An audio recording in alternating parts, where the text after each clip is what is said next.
The top of the Empire State Building. Are you ready to go? Yes. There it is. What's cracking? I'm Crystal. That's Maxwell inside of our Z100 Artist Interview Lounge, presented by Grubhub. Miss Grammy Award winner, Miss Billboard's chart breaker, iHeartRadio Music Award nominee, Miss Met Gala a few nights ago. Yeah. Miss Kim Petras. Let's say it. Get around. Yeah. Come on. A lot's going on for you. Yeah, Let's thank take God. A deep breath. How are you? I'm great. I honestly, I like love being this busy. I've dreamt of being this busy for years. So it's like the best thing ever to happen.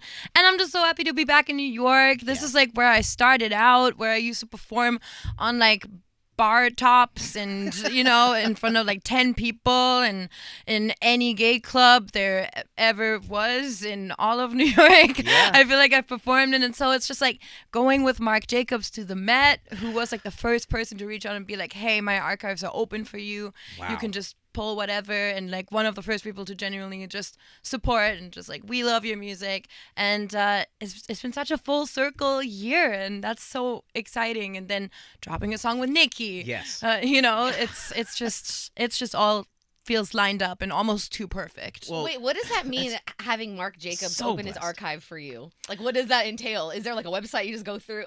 No, I mean there is actual archives that you can go to, but also I mean I'm someone who always looks through like collections in general, like an older collection. So like for my last for Clarity, which was like one of my last projects, I like requested this like dress from 2007 and immediately Boom. like totally you Come can on have now. it, like know just kind of like Have? no, not half. I gave it back to the archive. I mean, begrudgingly. I mean, but I wouldn't still. be against it, but You know, there might have been some things that didn't make it off the set of a music video, but the dress from Marc Jacobs needs to make sure it makes its way back. yeah, for sure. I mean, that's just like, I get it. To have those moments, as you said, full circle. And before we even started here, we were talking about how it's not an overnight success. And a Yeah. lot of people may think that and jump into it and say like, oh, you know what? Who is this Kim Petras? Oh my God. Like but you've been working your ass off for such a long time, and to now have it be your moment. What does it feel to you to know that you've put in the work and now is the time, you know? Yeah, it makes it so much sweeter, I think. Yeah. It makes it so much more just of a like humbling experience, but also just emotional experience. Like when artists like come up to me at those things and Met Gala and everything and are like, congratulations, like you deserved this, like it finally happened, like we all knew it. And it's just such a cool feeling because like you know, a lot of artists have been rooting for me, and people have been rooting for me to do it and to knock it out of the park. And it just feels so much sweeter because there's such a long journey leading up to it and so much learning, but also so many real fans that I've made over the sure. years, that have seen me in tiny little clubs. And As you said, they were there to catch you when you fell off of those bar tops at times. straight up. So I'll forever be really grateful to them.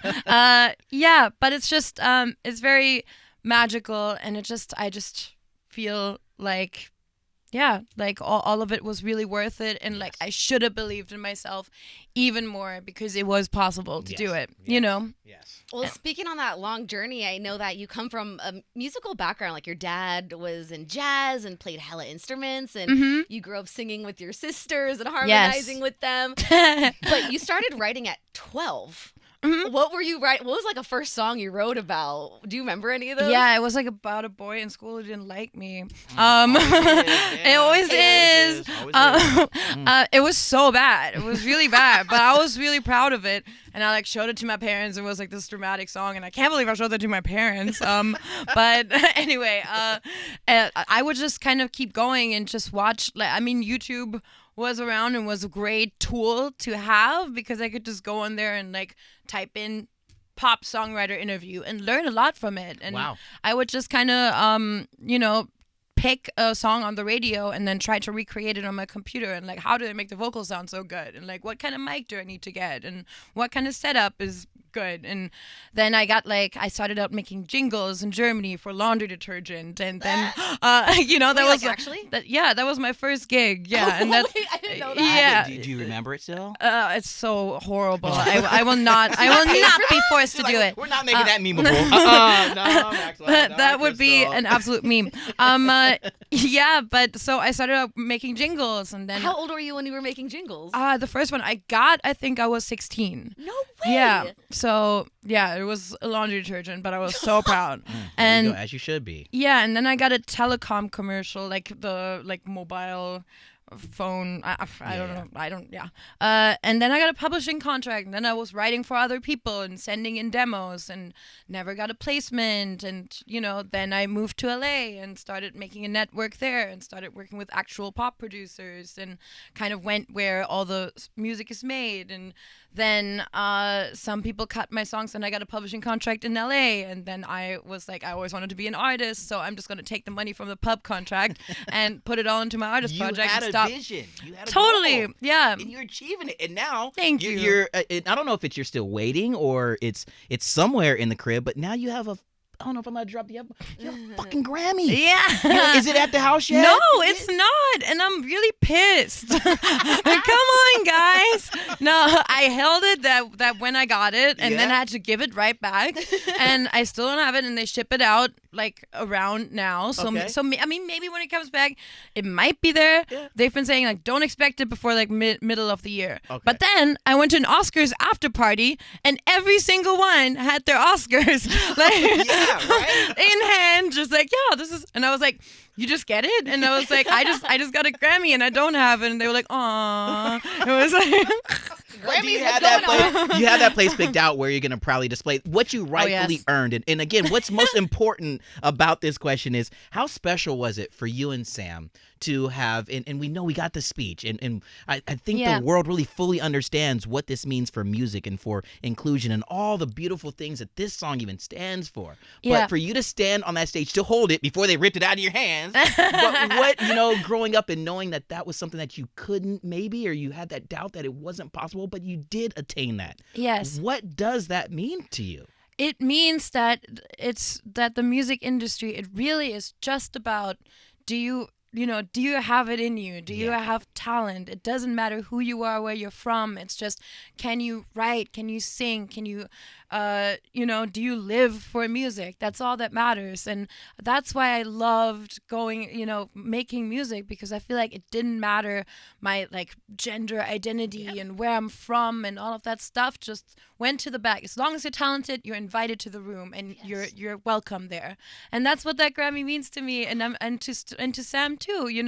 We're both grew up pretty outcast, weirdo music is our life, and hid ourselves away to become great at what we do. Yes. And now we kind of can stand for that, and I just want people to know you can do it too, and you can do whatever you want to do as long as you're committed to it, and it doesn't matter.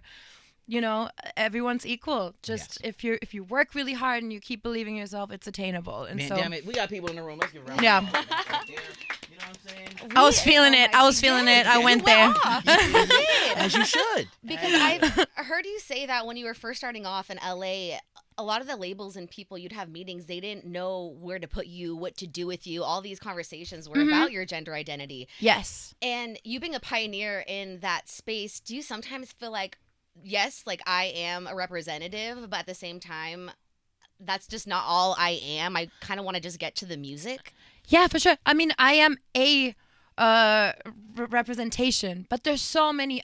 I think it's always hard, because I think it's impossible to stand for an entire community of people. I think there's so many different layers and different people that it's I am a representation of whatever makes me me, and I can be confident in that, and just being myself and making maybe mistakes and figuring it out, to me, just for people to see that too.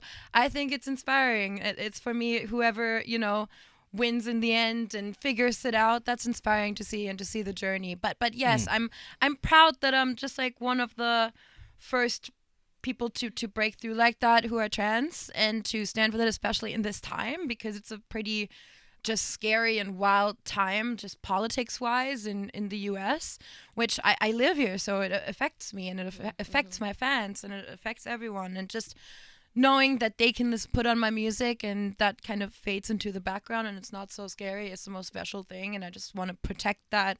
I want to give them as much music as possible, because that's really why I'm here, and why I do what I do, so I can make you forget about stuff for 3 minutes. There was a word you said. You said confidence. And I want to sit on that word for a little bit, because there are two confident ass women in this Alone record. Yeah. And to stand alongside Nicki, to bring this visual to life, to have this song, two confident people just being their truest self. How dope was it to create this particular song now that's another chart topper that's growing, its own legs and getting ready to run all over the world? What was that like? It's exactly like, it's the best thing ever. I mean, Nicki, honestly, like, I remember moments when I wanted to give up, and I put on Nicki, and I, wanted to push myself and wanted to keep going.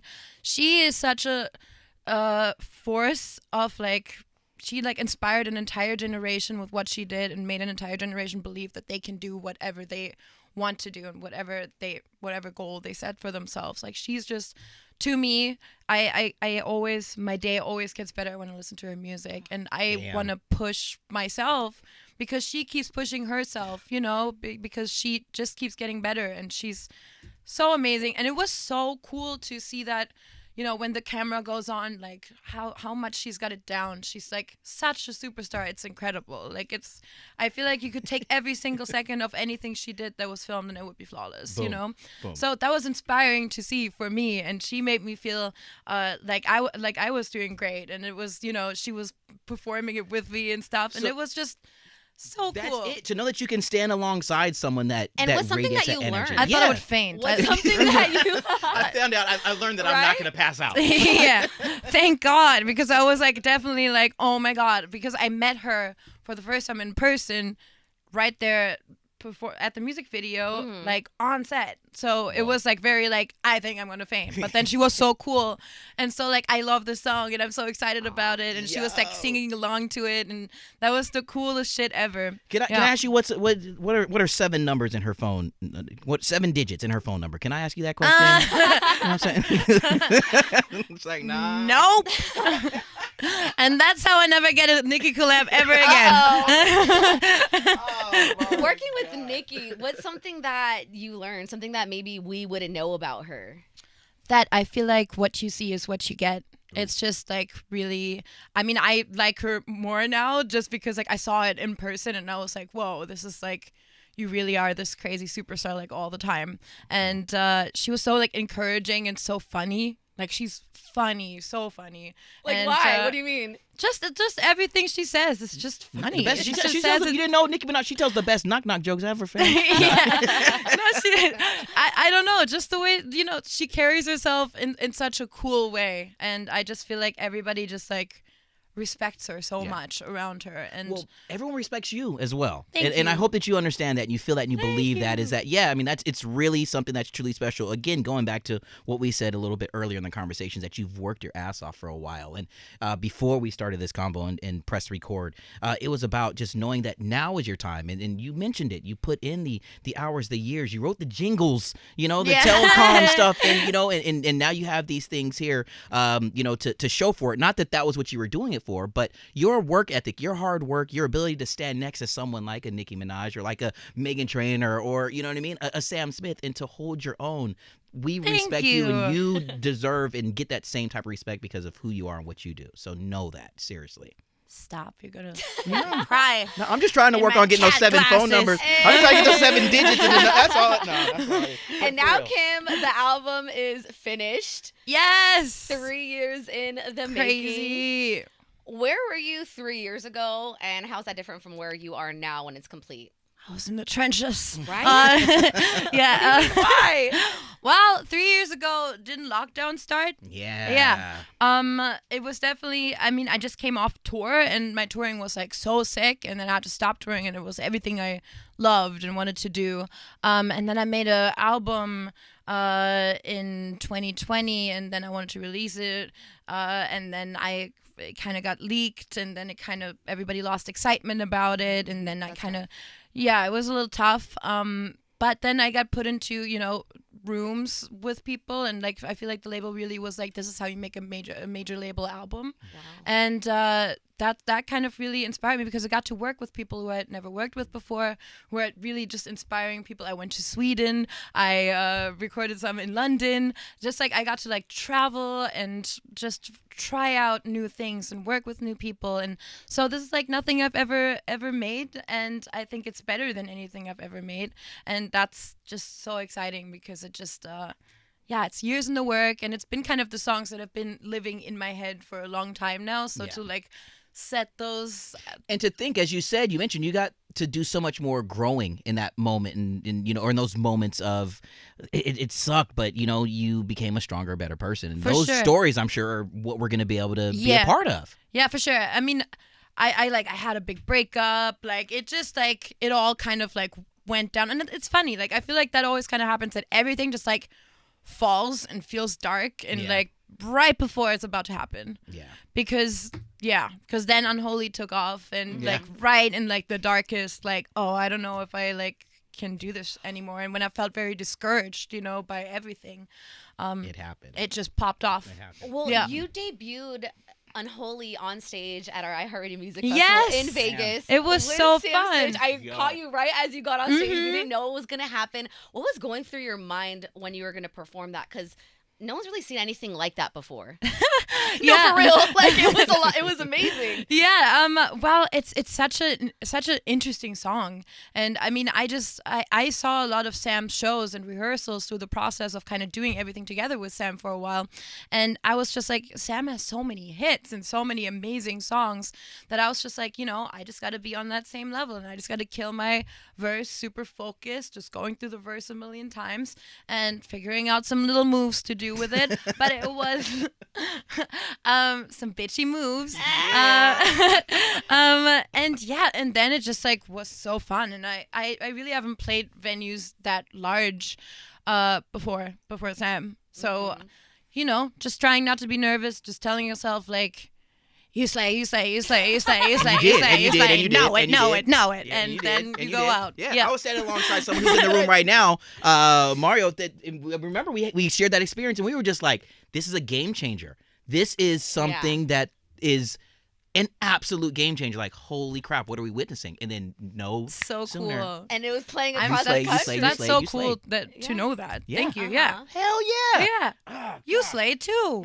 And on the album, we know that you have a track with Banks. Yes. Oh my gosh, congrats. Yes, how did that happen? Thank you. Well, I've been a fan of her work for a while, and just like been listening to her a lot, especially in those little dips in my life, like right before Unholy and stuff like that.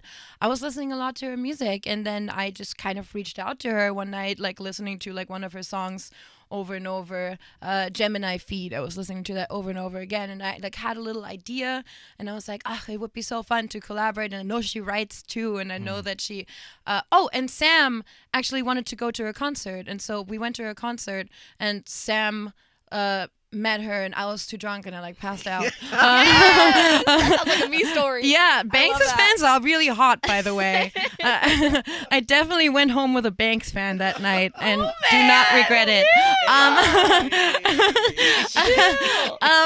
But yeah, then I just reached out, and she was like, I love you, and like I was like, I love you, let's get in together, and we wrote this really dark, amazing song together, and I can't wait for you to hear it.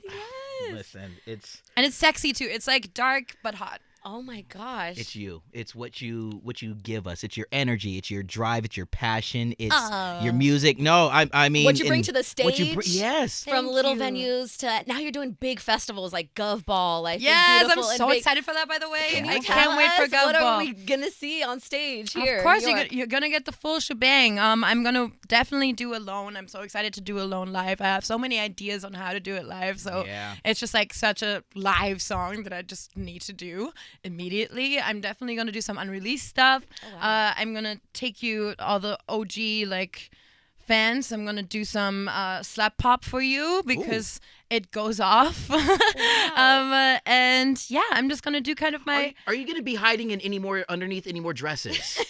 Yeah, for sure. All right, yeah. You know what I'm saying? I'm always under Sam's dresses. There you go. Yeah. We're getting everything. We're getting it all. For sure. We're getting you. And you've given us you. I mean, throughout your entire career, and this is just a springboard to another level of who Kim Petras is. So, I mean, damn it, you got multiple I feel songs on good Z100. about myself now. You Thank should. you. You should. We never want you to leave this room not feeling like you are wholeheartedly appreciated for the And art slang. that you, yes, dude, that You too. you've given us who you are, and we are just blessed to be able to be two people who get to press play on amazing music and share your sound Thank with the you. world. During So, your busy life, It's- while you're doing It's so much. It's so big for me to be on Z100. It's huge. So thank you for having me. Thank you, Kim. And Yeah. what do you do to wind down? Are you streaming fun shows or movies? What do you do?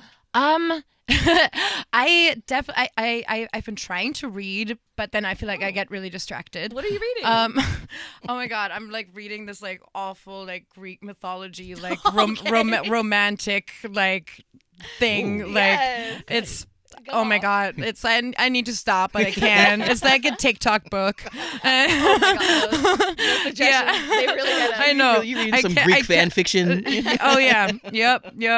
And and I love I love like action and horror movies. Right now I've been watching Death Proof is probably my favorite movie ever. It's Tarantino, and it's kind of a 2-part with Planet Terror, and I've just been watching those a lot. Okay.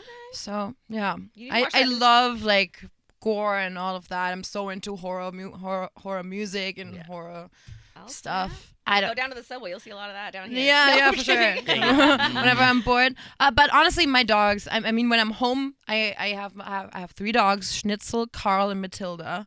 And I just hang out with them, and they're the coolest, and they really calm me down so much. Who watches Yeah. your dogs when you're on the road? They're at a dog hotel. Okay. Wow. Yeah. Nice, Yeah, that's yes. it right Mhm. there. Yeah. It's like we're not getting no regular dog walkers. We do a dog hotel. Yeah. Carl is bossy. Yeah, Carl deserves the best. Carl does deserve it. I mean, he does sing. So. Dog. Now again, thank you so much for being here with us. I want to ask before you leave, why you say that New York was so special to you, and why it really changed when you started performing here. Yeah, New York was the first place that people played my music and discovered it in little clubs in Bushwick and in Brooklyn. And I'm so grateful to every single DJ who played my songs and really kind of had me build this buzz here in New York before it was anywhere else. And I have these like wonderful fans who I truly feel like get me, because when you're from a like small town in the middle of nowhere and you have dreams of like coming to New York and make something out of yourself, and you're creative and you want to express that, you know, those are my fans in New York, and I feel like they're exactly like me and they completely get it. And so my shows in New York are the best shows I have in the world. And it's just, yeah, I'm so grateful to New York and the impact that the city has had on my career. And Yeah. damn it, you are on Z100. There it is. Round of applause for none other than this Grammy Award winner, Kim Petras. Oh, thank you so much. You guys are the best. From the top of the Empire State Building. Z100.